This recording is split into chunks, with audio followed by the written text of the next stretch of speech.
स्वागत है आप सभी का। देखिए, श्रावण का महीना चल रहा है और श्रावण का महीना जो है भगवान शिव की उपासना, उनकी भक्ति के लिए बहुत ज़्यादा उत्तम माना जाता है।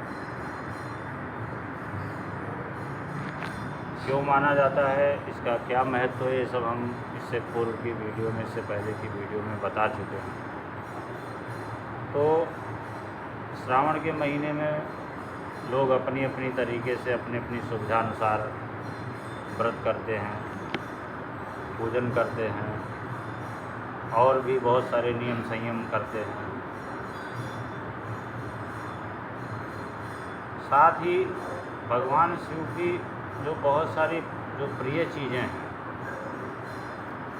लोग ये भी प्रयास करते हैं कि उनको भगवान शिव को अर्पण की जाए, जो भी उनके प्रिय चीज़ें हैं। तो उनमें से एक सबसे प्रिय चीज़ जो है भगवान शिव की उपासना के लिए, उनको अर्पण करने के लिए बेलपत्र।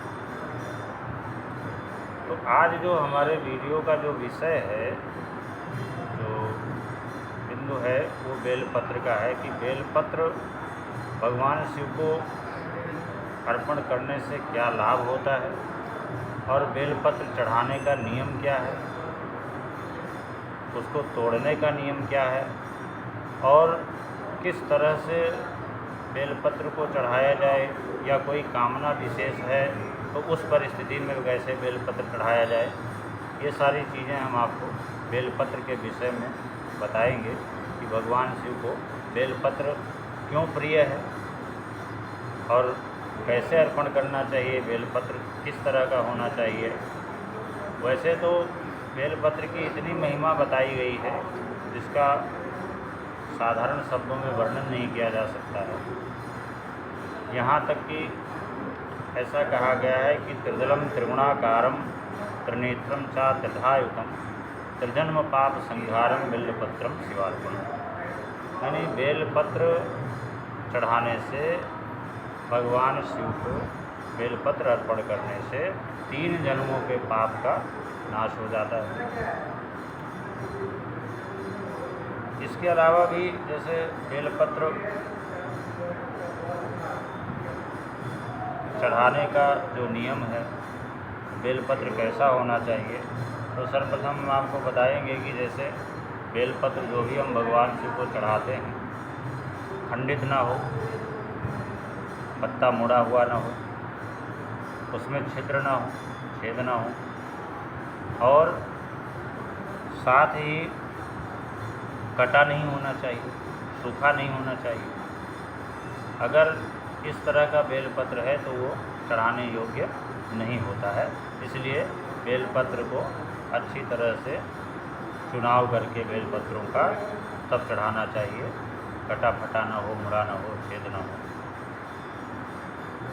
साथ ही सबसे बड़ी बात यह है कि बेलपत्र को जो पीछे की तरफ जो डंडी होती है, उसको यथासंभव उसको तोड़ करके तब भगवान शिव को अर्पण करना चाहिए। और बेलपत्र को एक हिसाब से अगर कहें तो उल्टा चढ़ाने की प्रक्रिया होती है, यानी जिस तरफ से वो उत्पन्न होता है उस तरफ को न चढ़ा करके दूसरी तरफ से उसको पलट करके चढ़ाया जाता है। उस दशा में बेलपत्र चढ़ाना चाहिए। और बेलपत्र जो है कब कब तोड़ना चाहिए, कब कब नहीं तोड़ना चाहिए।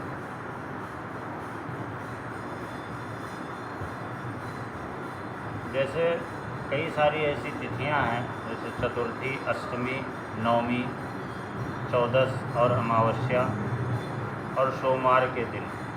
ऐसा कहा गया है कि चतुर्थी, अष्टमी, नवमी, चौदस, अमावस्या और सोमवार के दिन बेलपत्र के तोड़ने का निषेध है। इन दिनों बेलपत्र नहीं तोड़ना चाहिए। लेकिन ऐसा भी कहा गया है कि यदि भगवान शिव को,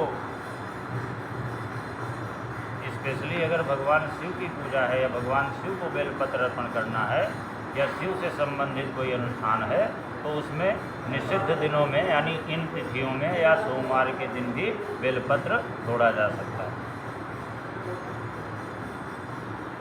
साथ ही अगर मान लिया बेलपत्र जिस दिन पूजा हो रही है अगर बेलपत्र उस दिन तोड़ने का निषेध है तो पहले से चढ़ा हुआ बेलपत्र धो करके भी चढ़ाया जा सकता है, ऐसा लिखा पड़ा है, ऐसा कहा गया। और बेलपत्र चढ़ाने से, ये तो हमने बताया कि बेलपत्र चढ़ाने से क्या क्या लाभ होते हैं, बहुत इसमें बड़ी विशेषता है। तो अब उनमें हम कई सारी ऐसी विशेषताएं बताएंगे कि जिनमें बेलपत्र चढ़ाने से भगवान शिव को अधिक प्रिय क्यों है। तो भगवान शिव को बेलपत्र इसलिए प्रिय है कि भगवान माता पार्वती के पसीने की बूंद से बेलपत्र की उत्पत्ति हुई। तो चूँकि माता शक्ति भगवान शिव को सबसे ज़्यादा प्रिय हैं तो इसलिए बेलपत्र चढ़ाने से भगवान शिव और माता पार्वती शक्ति, शिव और शक्ति दोनों की प्रसन्नता होती, दोनों की आराधना एक साथ हो जाती। और साथ ही धर्मशास्त्रों में ऐसा भी कहा गया है कि बेलपत्र जो है विष की ज्वाला को शांत करता है। तो विष की ज्वाला जब भगवान शिव ने हलाहल विषपान किया था उस समय विष की ज्वाला से उनका कंठ जो है जलने लगा था, तो उस समय बेलपत्र भगवान शिव को देवताओं ने बेलपत्र अर्पण किया, जिसके अर्पण करने से, यानी अगर सीधे शब्दों में कहा जाए तो बेलपत्र को ग्रहण करने से या बेलपत्र चढ़ाने से विष यानी जहर आदि का असर भी, विष का असर भी कम हो जाता है। इतनी बड़ी महत्ता बेलपत्र की।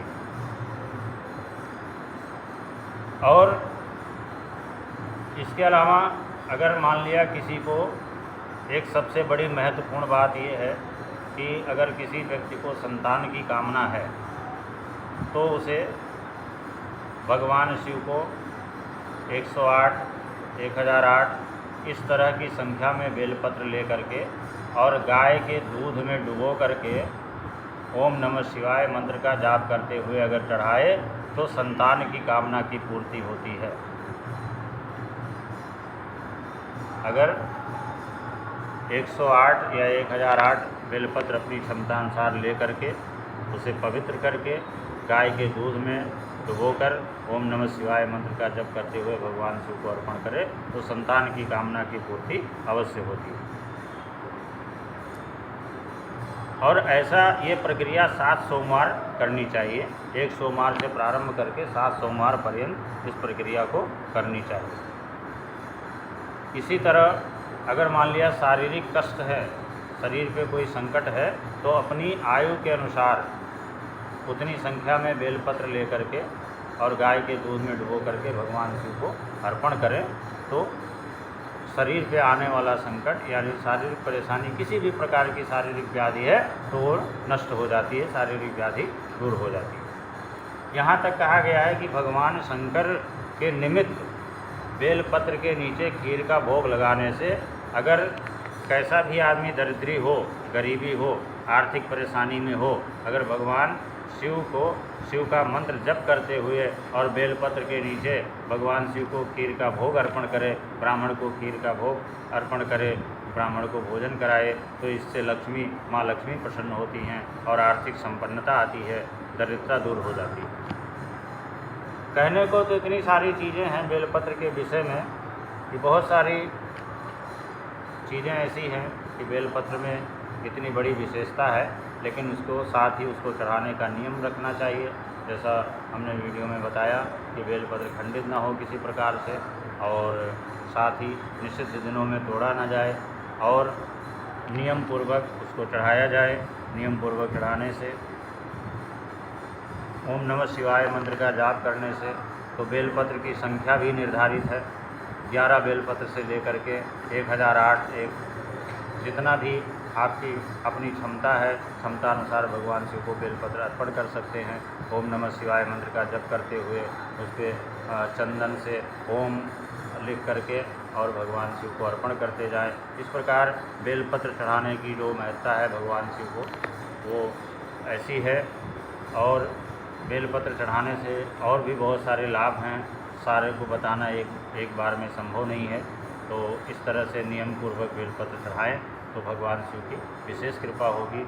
और साथ में चाहे वो संतान की कामना हो, चाहे आर्थिक परेशानी हो, चाहे शारीरिक परेशानी हो, सभी प्रकार के मनोरथ पूर्ण होते हैं और भगवान शिव की अनुकंपा बनी रहती है।